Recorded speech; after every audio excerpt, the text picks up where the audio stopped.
आज नीतीश कैबिनेट की बैठक में 12 एजेंडों पर मुहर लगी। गोपालगंज में पुलिस लाइन बनाने पर मुहर लगी। पुलिस केंद्र के लिए नया भवन, फर्नीचर आदि के लिए राशि स्वीकृत की गई। गोपालगंज पुलिस केंद्र के लिए 54 करोड़ 97 लाख रुपए स्वीकृत किए गए। हाईकोर्ट के 64 सेक्रेटरी के पद में से 10 पद को बेंच सेक्रेटरी में पुनर्गठन पर भी मुहर लगी। पीएमसीएच में पावर ग्रिड बनाने पर मुहर लगी। ग्रीन जीआईएस ग्रिड उपकेंद्र बनेगा। 132-33 केवी का लगेगा यह ग्रिड। 255 करोड़ रुपए इसमें खर्च होंगे। वर्ष 2022 और 23 के वित्तीय वर्ष में ये खर्च होंगे। वहीं विपाड को 98.45 करोड़ रुपए मिले। अस्थायी कैंपस चलाने के लिए दी गई है राशि।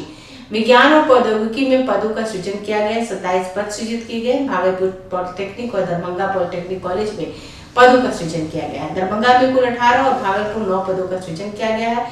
बिहार राज्य खेल प्राधिकरण को किया गया सुगम बनाने के लिए बायलॉज के प्रारूप पर मुहर लगी है। सरकारी सेवकों को अधिक मौका मिलेगा।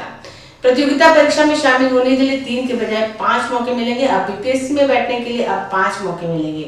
सिंगल यूजर प्लास्टिक को बैन पर किए गए पर कानून का रूप दिया गया, जो सदन में पेश होगा। विधेयक पेश होने के बाद पर फैसला होगा। कल से शुरू होने वाले सदन में ये विधेयक पेश किया जाएगा।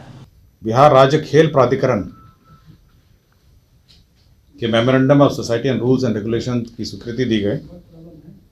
राज्य सरकार, आपको जानकारी होगा कि स्पोर्ट्स पे बहुत सारा काम कर रही है और स्पोर्ट्स के प्रमोशन के लिए ये आवश्यक है कि एक स्पोर्ट्स अथॉरिटी होनी चाहिए। एक स्पोर्ट्स अथॉरिटी पहले भी थी, लेकिन वो रजिस्टर्ड नहीं थी।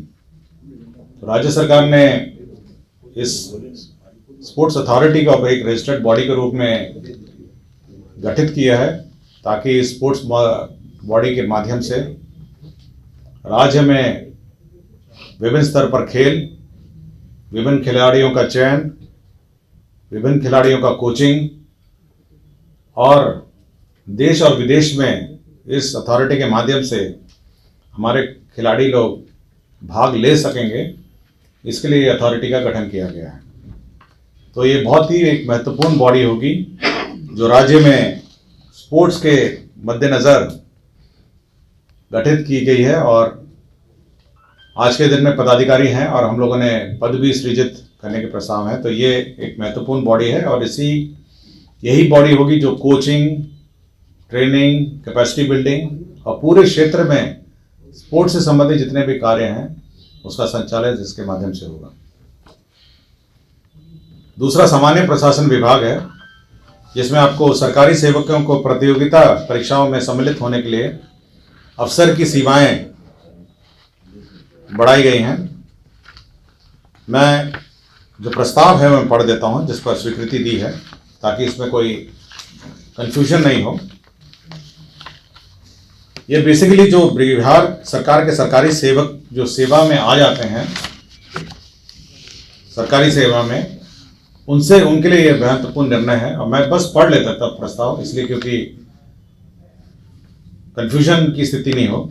बिहार सरकार के सरकारी सेवकों को सेवा में आने के उपरांत उनकी पूरी सेवा अवधि में प्रत्येक आयोग, बिहार लोक सेवा आयोग, बिहार तकनीकी सेवा आयोग, बिहार कर्मचारी चयन आयोग द्वारा आयोजित प्रतियोगिता परीक्षाओं में सम्मिलित होने के लिए अलग अलग अधिकतम कुल 5 अवसर ही अनुमान्य होंगे। पहले कम थे, इसको बढ़ा के 5 हो गया है।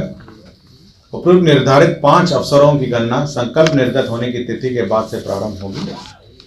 पूर्व में उपभोग कर लिए गए अवसरों की एतद अपेक्षा की जाएगी। बिहार सरकार के सरकारी सेवकों को प्रतियोगिता परीक्षा में भाग लेने के लिए नियमित नियुक्ति हेतु निर्धारित अधिकतम आयु सीमा में 5 वर्ष की छूट पूर्वत अनुमानीय रहेगी, परंतु उक्त आयु सीमा की छूट की अवधि में प्रतियोगिता परीक्षा में शामिल होने की अनुमानित तभी दी जा सकेगी जब उनके द्वारा तब तक अधिकतम 5 वर्ष अवसरों का उपयोग नहीं किया गया हो। तो ये बिल्कुल मैंने पढ़ दिया है प्रस्ताव, और इसी प्रस्ताव के आलोक में और विशेषकर ये लाभ होगा जो ऐसे सरकारी कर्मचारी हैं जो